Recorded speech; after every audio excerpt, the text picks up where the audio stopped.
AP government కూడా కొన్ని సిఫార్సులు చేసింది. పేరెంట్స్ నుంచి అత్యధిక ఫీజులు వసూలు చేస్తున్నారు, సో యాక్షన్ తీసుకోండి, యూనివర్సిటీ గుర్తింపు రద్దు చేయొచ్చు అని చెప్పి కొన్ని సిఫార్సులు చేసింది. ప్రస్తుతం ఈ కేసు కోర్టులో నడుస్తుంది. 14వ తారీఖు తీర్పు రాబోతుంది. దీంట్లో మీ అభిప్రాయం? ఈ ఒక్క కాలేజ్ అని మనం అనుకుంటున్నాం. ఏపీలో ఇట్లాంటి చాలా కాలేజీలు ఉన్నాయి. జగన్మోహన్ రెడ్డి ప్రభుత్వంలో ఎంతే ఉండాలి ఫీజు అనే లిమిట్ పెట్టాడు. ఎప్పుడైతే 2024 అధికారంలోకి వచ్చారో ఇవన్నీ ఎత్తేసారు. ఒకసారి నారాయణ కాలేజీలోకి వెళ్ళి ఫీజులు చూడండి. ఇంటర్మీడియట్కి విత్ హాస్టల్తో పాటు 2,80,000. బీటెక్ అయితే 4 లక్షలు, 4.5 లక్ష. మెడికల్ కాలేజ్ సీటు కొనాలంటే ఒక సామాన్యుడు కొనలేకపోతున్నాడు. 60 లక్షలు, 80 లక్షలు, ₹1,00,00,000. ఈ నిలవన దోచుకోవడం అంటారు దీన్ని. ఇప్పుడు బయటకు వచ్చింది మోహన్ బాబు కాలేజ్ మాత్రమే ఎందుకు వచ్చింది చెప్పండి? మిగిలిన ఎందుకు రాలేదు బయటికి? టార్గెట్ అనట్లా. అంటే ఇంతకుముందు వాళ్ళ ఫ్యామిలీకి పడదు. ఎప్పుడంటే 2005లో హెరిటేజ్ షేర్లు మోహన్ బాబు దగ్గర 55% ఉన్నాయి. అప్పుడు చంద్రబాబు షేర్లు 22%. 22% ఉన్న చంద్రబాబు గారికి హెరిటేజ్ ఎట్లా పోయింది? 55% అన్న మోహన్ బాబు గారు రిమైనింగ్ ఎందుకు కొనలేకపోయారు? ఇట్లాంటి కాలేజీలు ఆయన దగ్గర చాలా ఉన్నాయి. అవి అమ్మేసుకోవాలని హెరిటేజ్ కొనొచ్చు. ఎందుకంటే ఇప్పుడు టాప్ బ్రాండ్ అది, ఒక దాంట్లో కొనొచ్చు. ఎందుకు కొనలేకపోయారు? పదవుల్లోకి వచ్చిన తర్వాత ఇట్లా లాగేసుకున్నాడు, నా 55% నా షేర్లు ఉంటే లాగేసుకున్నాడని వైఎస్ రాజశేఖర రెడ్డిని కలిస్తే అప్పట్లో సీఎం ఊరుకోవయా మామయ్య వెన్నుపోటు పడుతున్నాడు, నీ వెన్నుపోటు పడవడం ఎంత అని చెప్పి ఊరుకున్నాడు.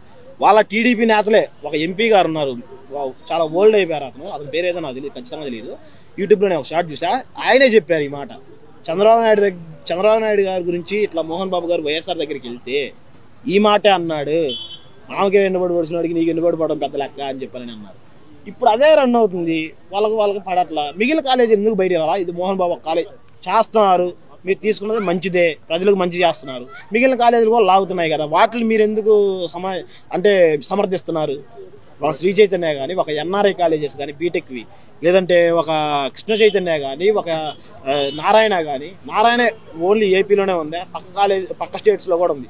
పక్క స్టేట్స్లో ఫీజుకి మన స్టేట్లో ఫీజులకి కొంచెం కంపేర్ చేయండి, మీకే తెలుస్తుంది. అయితే దీనిపైన కొంతమంది జర్నలిస్టులు ఏమన్నారంటే, శాటిలైట్ మీడియా జర్నలిస్టులు, పేరెంట్స్ అసోసియేషన్ ఉంటుంది, వాళ్ళు ఫిర్యాదు మేరకే విచారణ చేస్తుంది ఉన్నత విద్యాశాఖ అని చెప్పి అన్నారు. పేరెంట్స్ కంప్లైంట్ చేయట్లేదు సదరు సంస్థలపై, ఓన్లీ మోహన్ బాబు యూనివర్సిటీ పైన పేరెంట్స్ కంప్లైంట్ చేస్తారు అని అంటే, పేరెంట్స్ కంప్లీట్ చేసేదానికి మీరు డెసిషన్ తీసుకునేదానికి చాలా ఉంటుంది తేడా.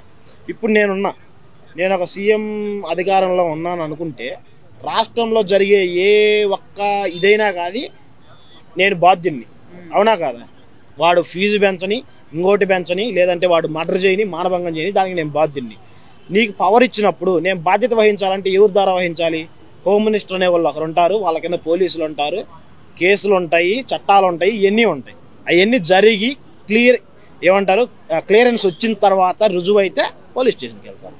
ఇప్పుడు చిన్న వాటికే మీరు ఇప్పుడు మోహన్ బాబు దాంట్లో జరుగుతుంది అన్నారు, పట్టుకున్నారు, ఓకే. ఇప్పుడు వేరే దాంట్లో కూడా జరుగుతున్నాయని మేము చెప్తున్నాం. వెళ్ళండి, చూడండి. ఎందుకు నువ్వు చెప్తున్నావు అని అంటే, మా తమ్ముళ్ళు ఉన్నారు ఇంటర్మీడియట్ చదివే వాళ్ళు, మా చెల్లెళ్ళు ఉన్నారు.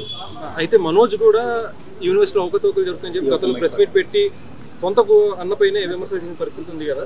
సో ఖచ్చితంగా దీన్ని పరిశీలించేందుకే గవర్నమెంట్ కానీ ఉన్నత విద్యాశాఖ కానీ ఈ నిర్ణయం తీసుకుంది. ఒకటి బ్రో ఎప్పుడు ఫ్యామిలీ మీద అంటే ఒక ఫ్యామిలీ గొడవ జరిగింది అని అంటే, ఒక ఫ్యామిలీ మీద ఒక ఫ్యామిలీ విమర్శలు అనేటివి కామన్. అది ఫిలిం ఇండస్ట్రీ అనే కాదు, ఇప్పుడు ఎవరిదాకా ఎందుకు బ్రో, ఊర్లో 2 ఎకరాల పొలం లేదు, అన్నదమ్ములు నరుక్కొని చచ్చిపోతున్నారు, అవునా కదా? అంత పెద్ద కాలేజీ విమర్శలు ఎందుకు చేసుకోరు? ఖచ్చితంగా చేసుకుంటారు. కానీ టార్గెట్ మోహన్ బాబు వైపు మళ్ళీంది. ఫస్ట్ టార్గెట్ జగన్ వైపు ఉంది, కూటమి ప్రభుత్వం first target. Second target Mohan Babu మీద తిరిగింది. మేము ఒకటే చెప్తున్నాం, మోహన్ బాబు గారు ఇప్పటికైనా ఏదో అన్నారు చూడు, ఇంతకుముందు దెబ్బ పడిన తర్వాత మీకు తెలిసింది, ఇప్పుడు దెబ్బ పడుతుందని మేము అనుకుంటున్నాం. ఆ కాలేజీ చేయి జారకముందే మీరు కొంచెం జాగ్రత్త పడితే మంచిదని మేము అనుకుంటున్నాం. ఆఖరి ప్రశ్న, చంద్రబాబు గారు హయాంలో ఉన్నప్పుడు ఫీజు రియంబర్స్మెంట్ బకాయి చెల్లించలేదని చెప్పి మోహన్ బాబు గారు బయటకు వచ్చి ఆందోళన చేశారు. కానీ అది వైఎస్ జగన్ గారి ప్రభుత్వంలో కూడా సమస్య ఉంది. కానీ వైఎస్ జగన్ గారి హయాంలో మోహన్ బాబు గారు ఎలాంటి ఆందోళన చేపట్టారు. సో ఈ ద్వంద్వ వైఖరి అవలంబించారు మోహన్ బాబు గారు అని నారా లోకేష్ గారు దృక్పథంతో. ఒకటి చెప్తా, ఫీజు రియంబర్స్మెంట్ చెల్లించలేదు అనేది బోటకం.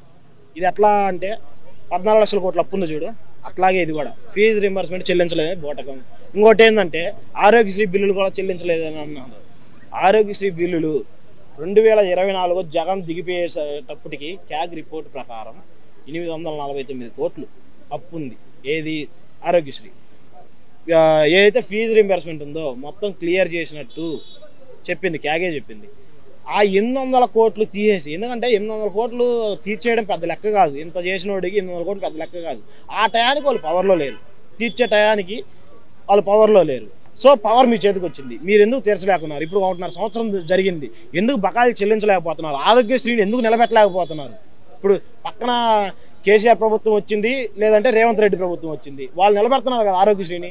వాళ్ళు ఏమైనా వదిలేశారా? గాలికి వదిలేశారా? దానివల్ల ఎంతమందికి మేలు జరుగుతుంది? మరి మీరెందుకు గాలికి వదిలేస్తున్నారు?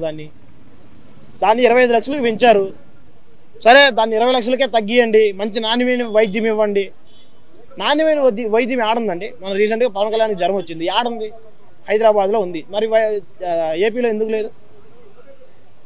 ఎందుకు లేదు ఏపీలో? ఉంటే చూయించుకో. సరే జగన్మోహన్ రెడ్డి బెంగళూరులో ఉంటున్నాడు, ఎందుకు ఉంటున్నాడు? ఏపీలో అమ్మాయిల మీద అఘాయిత్యాలు జరుగుతున్నాయి, లేదంటే ఆడవాళ్ళని చెట్లకు కట్టేసి కొడుతున్నారు. అసలు ఏదైతే పోలీస్ వ్యవస్థ ఉందో కల్తీ కరప్షన్ అయిపోయింది మొత్తం. మాకు గవర్నమెంట్ మీద నమ్మకం లేక పోయి బెంగళూరులో ఉంటున్నాం. సరే మీకు నమ్మకం ఉంది, డిప్యూటీ సీఎం ఏపీలోనే ఉంటున్నాడా? ఏపీలోనే పిల్లల్ని చదివిస్తున్నాడా? ఏపీలోనే ట్యాక్సులు కడుతున్నాడా? ఏపీలోనే ఏమైనా ఫేవర్ వచ్చినా ఏమైనా వచ్చినా హాస్పిటల్లోనే ఏపీలోనే చూపించుకుంటున్నాడా? మరి ఎందుకు?